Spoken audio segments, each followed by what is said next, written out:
Today I am going to explain you the causes of inflation. वैसे तो बहुत सारे causes हैं इन्फ्लेशन के, बट यहाँ पर हम दो मेनली causes की बात करेंगे. First one is cost push inflation and the second one is demand pull inflation. तो पहले कॉस्ट पुश इन्फ्लेशन की बात करते हैं.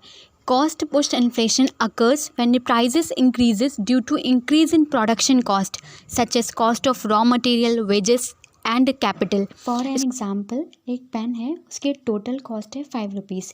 3 रुपीज़ इनपुट यानी raw material plus 2 rupees profit margin. तो इस पेन की टोटल कॉस्ट हो गई 5 रुपीज़ प्रॉफिट मार्जिन और रॉ मटेरियल्स के ऐड करके. लेकिन अगर हमारे रॉ मटेरियल्स में महंगाई आ जाती है या उसके प्राइसेस इंक्रीज़ हो जाते हैं तो हमारा जो टोटल कॉस्ट ऑफ प्रोडक्शन होगा एक पेन का वो भी इंक्रीज़ हो जाएगा. फॉर एग्ज़ाम्पल, अगर हमारे रॉ मटेरियल्स की प्राइस इंक्रीज़ होकर 5 रुपीज़ हो गई और अगर हम उसमें 5 रुपीज़ अपना प्रॉफिट मार्जिन ऐड कर देते हैं तो टोटल कॉस्ट पेन की 10 रुपीज़ हो गई. इसी प्रोसेस को हम कहते हैं cost push inflation. Now we will discuss about the demand pull inflation. It occurs when too much money is chasing less goods. In this, there is an increase in aggregate demand by households, business, governments and foreign buyers.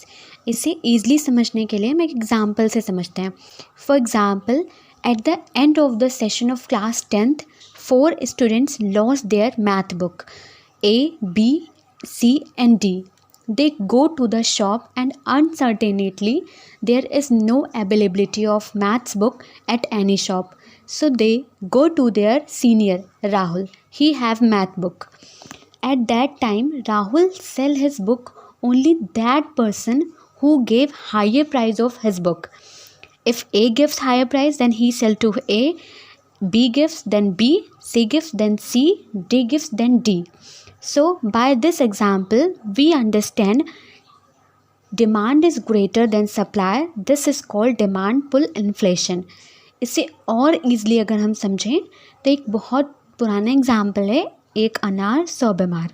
मतलब market में सिर्फ एक ही अनार है लेकिन उसने ख़रीदने के लिए 100 लोग हैं. सो इस एग्ज़ाम्पल से मुझे लगता है कि शायद आप लोग समझ गए होंगे कि डिमांड पुल इन्फ्लेशन क्या होता है.